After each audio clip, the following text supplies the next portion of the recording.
Okay, hi again, another video to do today on the dentist answers, and we did a previous video. If you check on videos, not many to check, so not that many videos at the moment, but there's one we did a video about if a back tooth's missing or beyond repair and it needs to be replaced, the gap. We're now going to do about a front tooth, so we're going to talk about, say, this one. So it may be that somebody has a tooth and a crown or cap or heavily filled tooth, and basically they come in to see you and they said, oh, my crown's come out, which can happen, and they come to you and it was some kind of maybe root canal treated, so the nerve's been taken out and they put a cap on top. I was biting into something and it snapped, it came out. So instead of the crown coming off the tooth, which could just stick back on, re-cement we call it, the whole tooth snapped off, and the remaining bit of the tooth that was above the gum is stuck inside the cap or the crown. And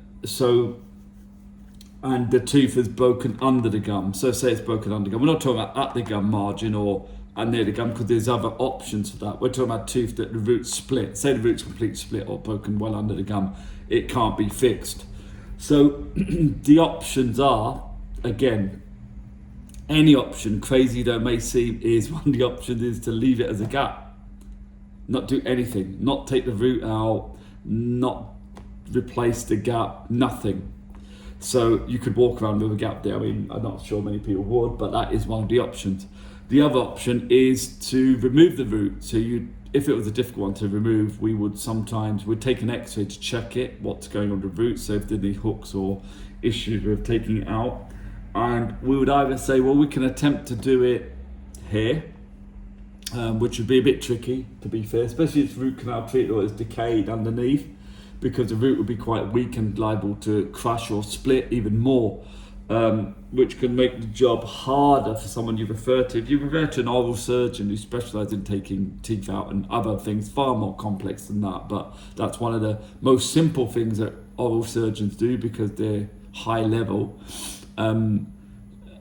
They could take a difficult tooth to take out, like roots that are stuck in the gum and things like that. So you could refer. Unfortunately, in the NHS, the referral waiting lists are quite long.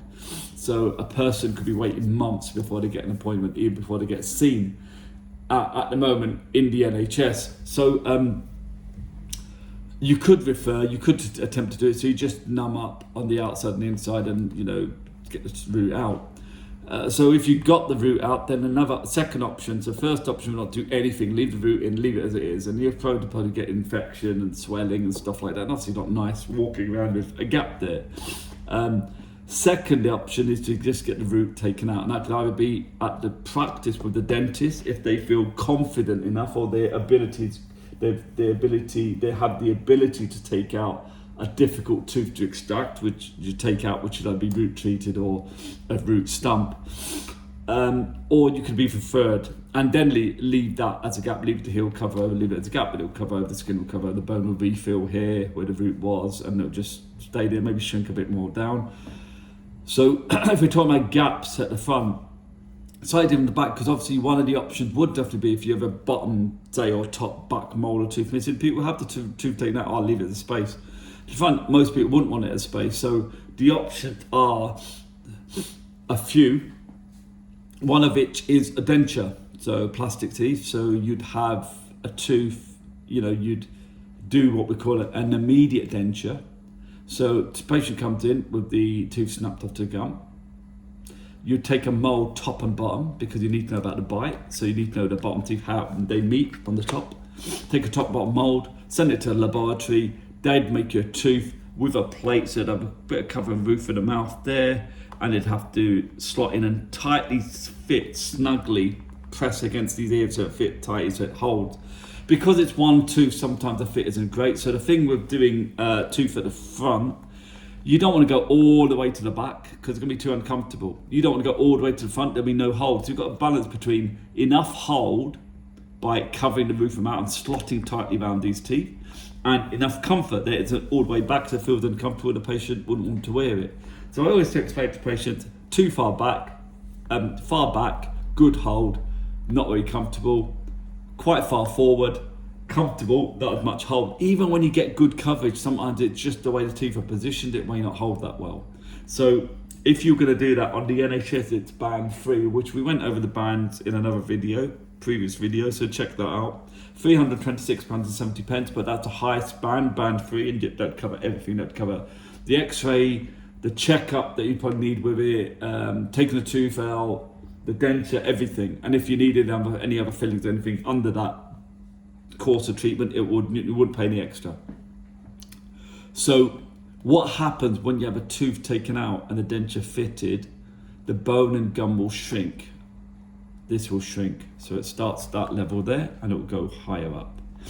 So what will happen, maybe the tooth will be right position there, and then a gap will develop above the tooth and it will look like the tooth's in mid-air, if you know what I mean, so there.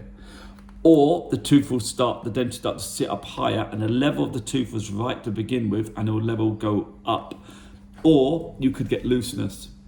So, or a combination of all those things. So if you have an immediate denture, then you're looking at doing other things in the future, like making a new denture in the future, or modifying or adjusting that denture to get it to fit better. After 3 to 6 months, 6 months is probably the best, because the majority of the shrinking that happens to the bone and the gum will happen over the first 3 to 6 months.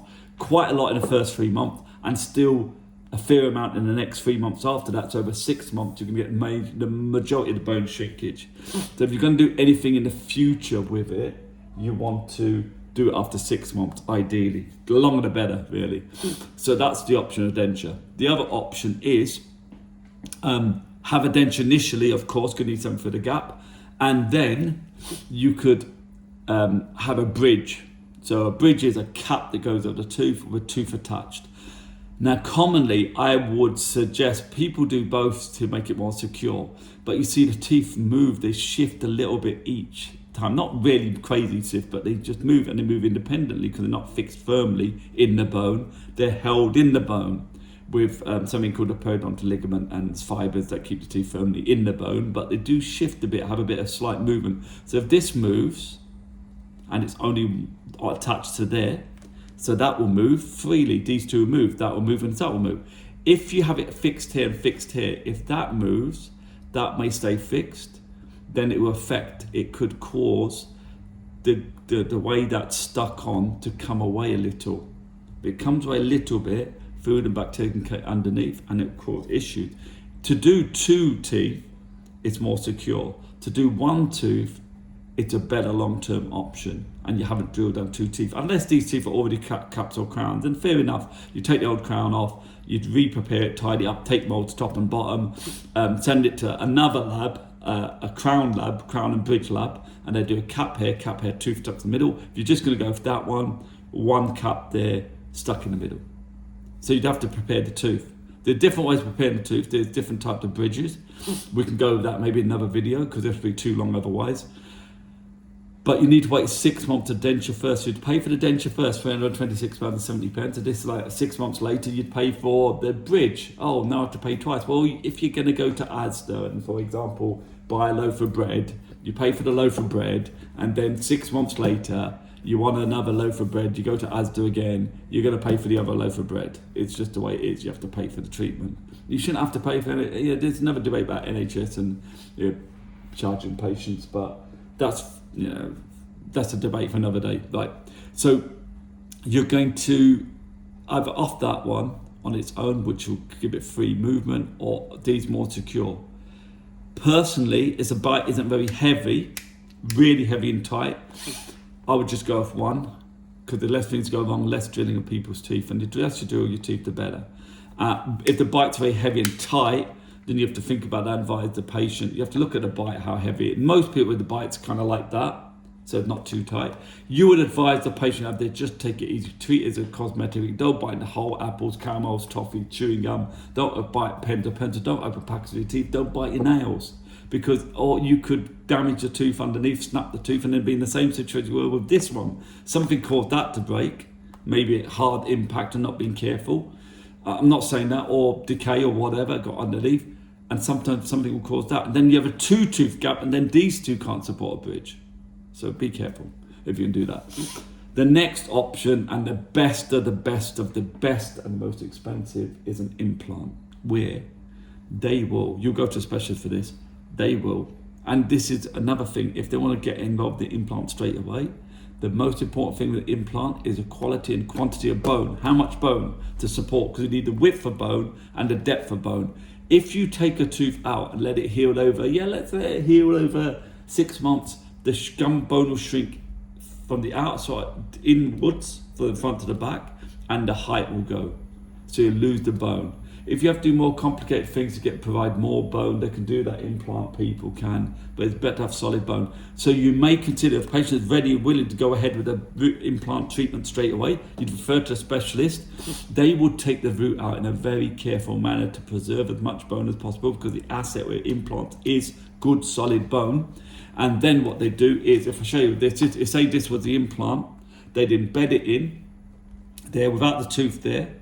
They would then stitch it over, leave it for 6 months for everything to heal. I think minimum 6 months for the bone to the implant to be fused into the bone, and then they'd expose it and put a cap on top. They're the best of the best. They look really good, they look really natural, they work out fine, have to be looked after well, and they're a lot of money. So you're looking about £3,000, which is a lot of money. But if it's a front tooth and you've got the money you can invest, it's worth it. But then you have to look after it, make sure you don't bang it, make sure you knock it, don't do anything, overload it. Don't bite in hard things.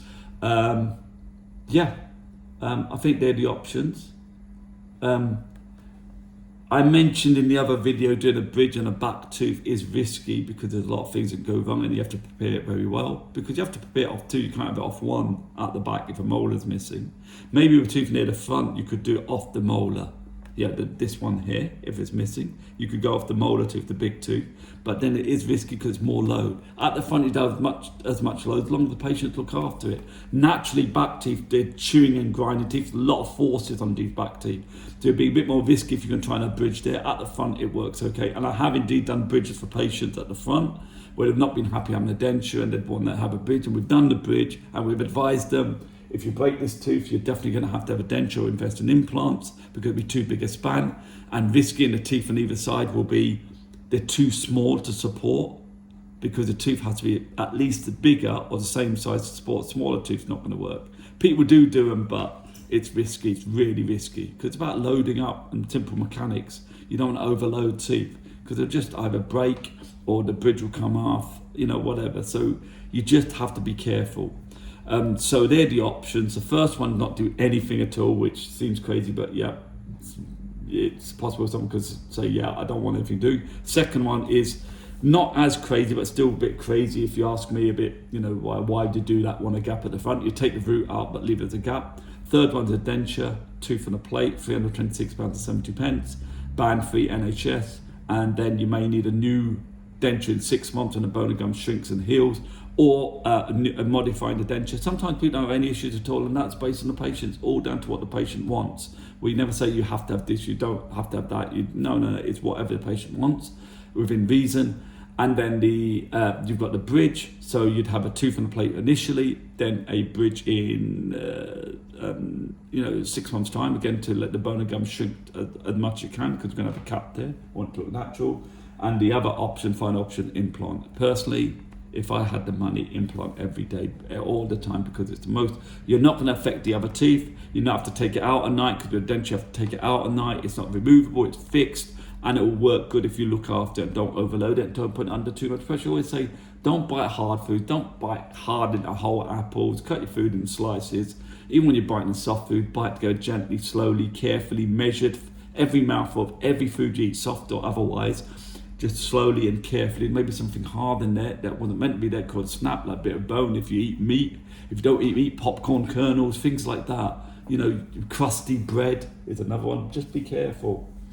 Anyway, I think we'll leave it at that.